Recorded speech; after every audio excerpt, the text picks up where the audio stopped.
Right, we are back. I am back. I do these videos by myself like a crazy person, but I am back to kind of discuss a little bit because a message. I was messaging somebody today. He found my videos and we've been going back and forth over comments, and we ended up linking up on Instagram, and we're talking. Really cool guy. He seems like amazing looking family. It looks like he's doing all the right things, so shout out to him if he even watches this video. But I'm happy for him. He's doing all the right things for all the right reasons. So I'm hoping the success for him, and I'm hoping he keeps me updated with how this all goes down. But it brings it up to me because he's going to go through the withdrawals. He's going to detox at home and go through the withdrawals, and he was kind of asking me questions about that. But it brought me to a point, a thought, a memory that happened to me. Now, before I went through this journey, I looked up and did my research on Reddit, not too much on YouTube. I couldn't find a whole lot about what to do whenever you are going through your withdrawals during that week of hell where you're not sleeping, your eating's all messed up, you feel like ass, you have no motivation. What to do during that week? What are you supposed to do? And try to get some advice. Now, I saw nothing but people say exercise, eat healthy food, and do all that stuff. Try to find activities, and I tried all those. I tried to get myself out of bed and try to do some things. I was out of work at that time during that major withdrawal part, so go figure. I couldn't go to work, but got myself out of bed, tried to do activities, tried to clean. I did make some videos. I tried to work out. I tried to do, a lot of things that were part of my normal routine because I thought that's what I needed to do. And it backfired on me. I would go to the gym and see myself in the mirror and hate what I saw, completely hate what I saw. Eating good food was so hard because my appetite really wasn't there. I didn't have any bowel movement issues, but my appetite wasn't there. Getting out of bed was hard because I hurt. So I was very restless, and laying in bed made it worse, but getting out of bed and moving around hurt. It sucked, and I didn't have the motivation to do it, and it made me feel bad to do that. I didn't have the energy to even get up and do anything really. So I spent a lot of time laying in bed, not sleeping because it's impossible to sleep. So even during the daytime, laying in bed, just feeling sorry for myself, and hating my life. But at the same time, that suck is what I needed to embrace. And about day 6, it was after my wife had come home from Seattle, and we were she started to really, really see how bad it was. And that was when I started to embrace it. I was like, you know what? I did that. It was a lot of why me, pity me, why this happened to me prior to that. But once I hit that breaking point, all right, listen, idiot, you did this to yourself. Yes, you did your research and you didn't see anything bad about it. But when you started to notice that your body was getting addicted to it and you couldn't just come off it, you should have came off it then. Why did I keep on upping my dose?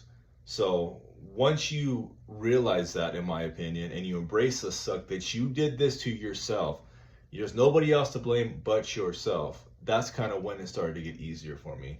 I started to get up and move around a little bit more, do a little bit more, go to the gym, get my food in, which made me work out a little bit better. But I do believe we need to have that moment where you are not necessarily feeling sorry for yourself, but you're taking accountability for yourself and what you did to yourself. Because let's be realistic, we all did this. I mean, we abused it, and whether or not we knew what we were doing when we got into it, we're past that now. You were on this trip now, and you need to jump off. You need to take that exit and get the hell off it. So you're gonna have that moment, I'm sure, the pity me moment, why me, because you're gonna feel vulnerable. It's gonna happen. You're gonna feel like shit. You're probably gonna be angry. All these emotions, especially if you've been on it for a long time, all these emotions are gonna come over you. So be ready for that. Be ready to handle those emotions, though. Mine took about 2 weeks total before I finally got on the medication that I needed. And I'm glad to say at the moment I'm on no more medication besides melatonin to sleep at night, but I've always needed some type of sleep aid. but I'm no longer on the gabapentin, trazodone, hydroxyzine. Hydroxyzine was the last one I was taking, but I'm no longer on anything at the moment. So I'm also, one of the big things that I took, was taking during my withdrawal was magnesium. I was taking 2 scoops a day, and I don't think it really helped much. I've seen people say that it does. I think it depends on how deep you are into a withdrawal or what your dosage was before you jumped off the Kratom.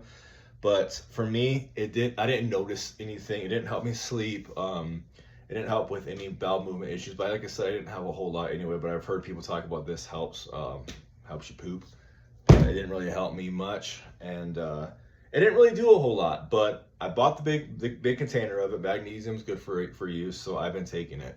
I was taking vitamin C every single day as well, which you should take vitamin C every single day regardless. I kind of got away from that. I need to get back to it, but vitamin C didn't help me either, and I was mega dosing vitamin C. I read in the forums on Reddit that's the best way to do it. You know, there's a certain protocol. I don't remember what it's called, but it's a protocol you can take, and it's supposed to help you out, but I didn't, you know, it didn't work for me. That's all I can say. So it wasn't until my mental state was, okay, you know, you do this to yourself, and I got the medication prescribed to me that some of you guys may not be interested in taking, which I completely understand, but that was when my turning point came.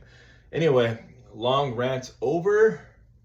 If you're quitting soon, just know what you're in for. The gentleman that I talked to today, he's doing it right. He took some time off work, and you know, it seems like he's ready. He's tapering down right now, and then next Thursday, he said, regardless of what his taper dose is, that he's coming off, and I respect the hell out of that, because sometimes you just gotta jump off. You gotta get off of it, and you know, with that being said, you know, best of luck to him. Best of luck to any of you that are trying to come off it. You know, I got a lot more videos I want to make, whether or not they're actually giving you guys any good information. At least it gives you something to watch and know that you're not alone in this boat. Sorry, I just got a message. Close that out. I always get a message when I end the video. Freaking damn iPhones, I swear. I'm busy in the evening time. But if you're on this journey, you're going to quit. Again, my information may not even help you, but I appreciate you guys that are watching. But just know that I'm here. Every comment that is on my videos, I get back to every single one of them, except for one today. I'm not sure if it was a guy or a girl. I'm pretty sure it was a dude. He told me to take my shirt off on a video, and I'm like, nah, that's not what these videos are about. This video isn't about videos aren't about fitness. It's not about diet and nutrition. It's not about physiques, taking shirts off and all that stuff. Honestly, this channel is about mental health and Kratom. Mainly Kratom to help you guys out. Anyway, I've talked too much.